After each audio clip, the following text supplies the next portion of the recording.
Coconut ice cream. Ayun, coconut yan. Diba?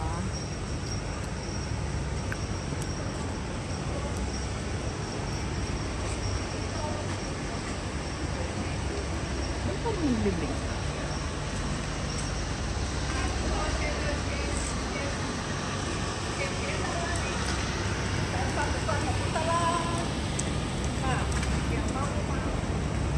Ito yung way na shortcut papunta ng paggawa ng cake. Para magkatabi lang yan. Ay, ito pa. Bango cake. Tara, punta tayo sa bilihan ng isda. Ito yung daanan na shortcut. Na sobrang init. Tapos yung kalsada, oh. Ang cute ng kalsada. Portugal style pag ganyan.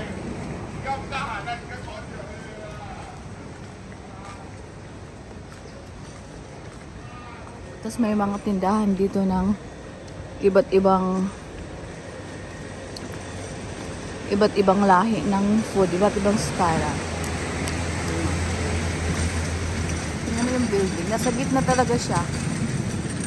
Diba? Ayaw magpabayad ng may-ari.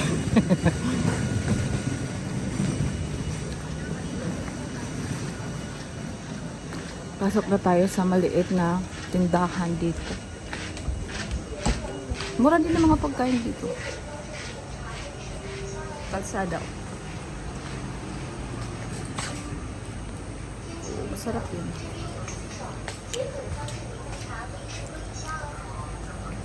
May milk tayo habang naglalakad.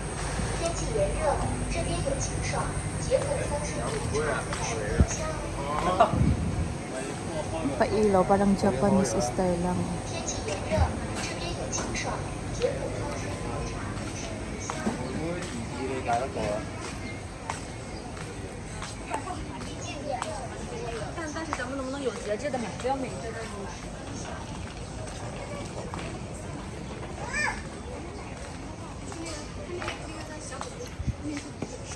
Ayan.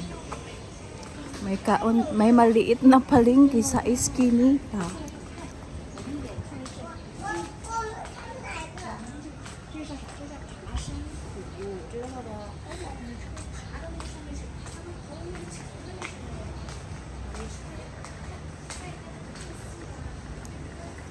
Thailand taste. Nasa rin Filipino taste dito. Ah, ito yun. Ito. Ano to? Parang Portuguese yun. Ang ganda ng pailaw.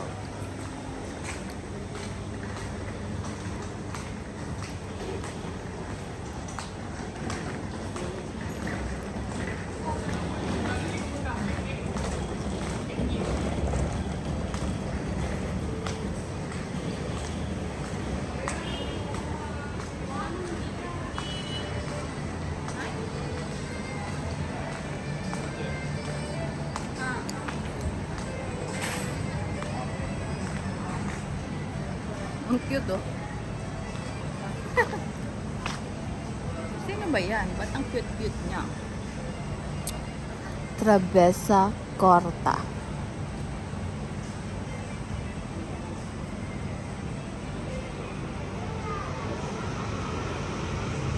Hindi ba? Ang cute, ayun, Portuguese egg tart. Avero. Portuguese pancake. Portuguese egg tart. So, ibig sabihin, isa lang ang may-ari niya.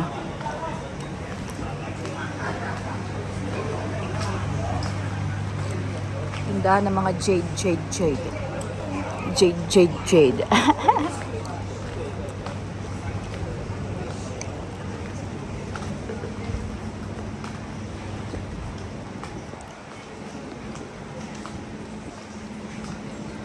Bili sana ako ng flowers, hindi ko na banda. Fridge magnet yan dyan. Sino to? Ang cute. Ang cute nila, diba? Si little chicken.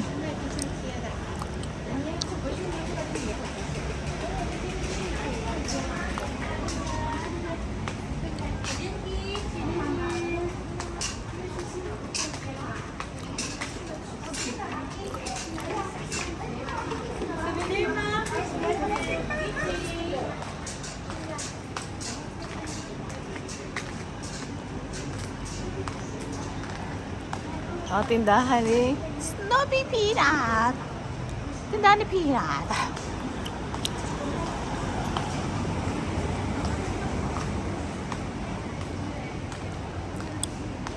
Malapit na tayo sa palengke.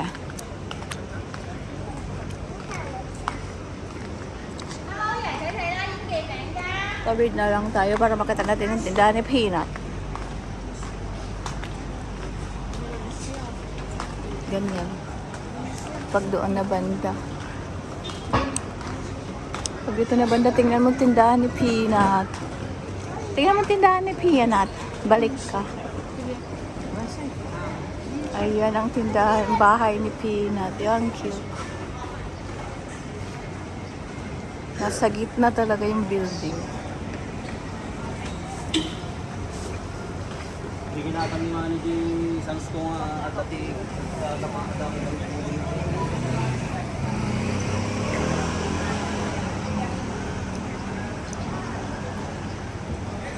Since 1928 pa yung building Yung building ni Peanut. Makakatuwa. Snoopy Snoopy Dito may mga pa-taste. Ito yung bibili ng isda na nagtutour guide. Ayan, tindahan ng dried na mangga, dried na... Ano ba yung kinakain ni Ansoy? Na nakra-crunchy siya. Yan, dyan, mga dried na yan.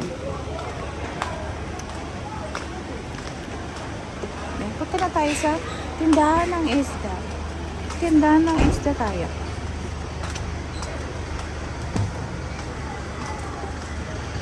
Pupunta lang pala si Sudal sa palengke. Ay, malapit na. Malapit na. Tapos tindahan ng prutas dyan. Lahat kasi ng sulok may tindahan ng prutas.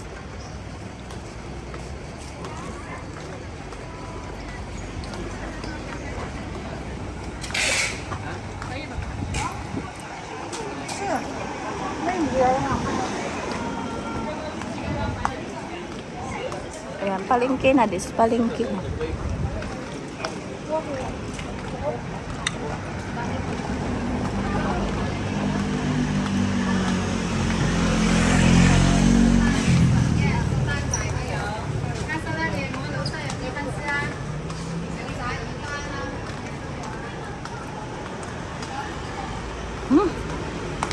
Bibili tayo ng tuling.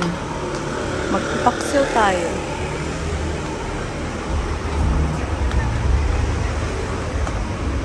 Eh, malapit na tayo. Ito yung Filipino Bank. May Filipino Bank dito.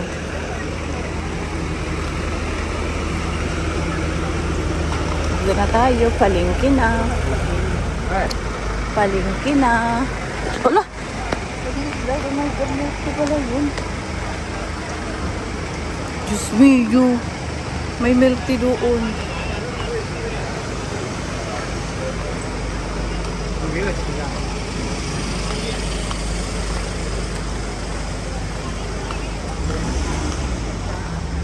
Ayan, yung palengke sa downtown. Yung palengke na aircon. Ito maraming tindahan ng mga souvenir. Tapos ito na yung palengke.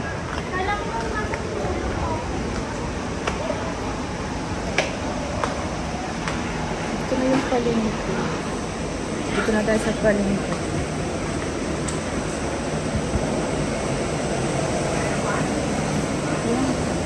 Ayan yung Gigi. Ayan o. Ano yan?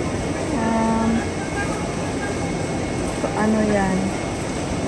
Tilapia ba yan? Oo, tilapia.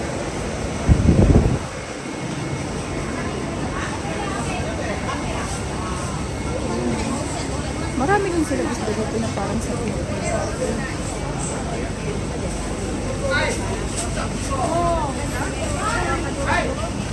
Yan ang pang steam na isda.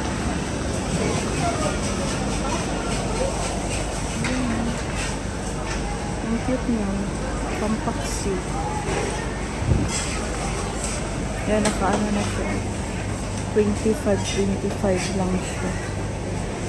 Kung peso, magkano yan? Ayan, Gigi. Masarap na prinito yan, diba? Tapos ayan, ang baby na pampano na baby. Baby pampan.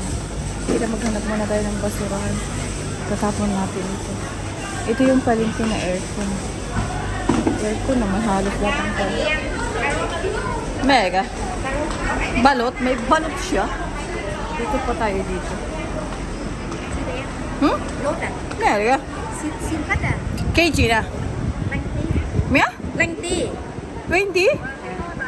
Tadi wa haibin to, piliban? Yao mea? Ikaw. Kiểu giấy xịn lắm. Limsik ting. Dito may isa pa dito. Kunti lang ang tinda dito kaysa sa isang palengke. Mas malaki yung isa. Diba? Ayan itong salmon fish. Parang yung ilaw niya nakakahilo ah. Hindi maganda yung lagay ng ilaw niya. Ayan. Kunti lang. Mas marami doon sa kabilang palengke.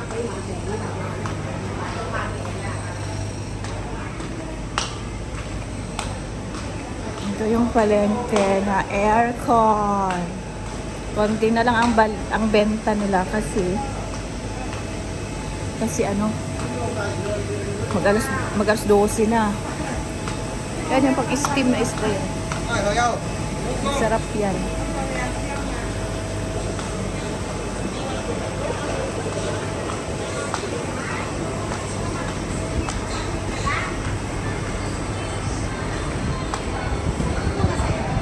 O, diba? Yan, yung mga murang damit galing sa factory. Yan na lang itsura niya. May isa pa dito. Dito tayo dadaan sa may shark fin. Yung tindahan ng mga shark. Ayun. Tindahan ng shark yan. Ayun yung mga shark. Ayun, para kakaloka. Souvenir t-shirt.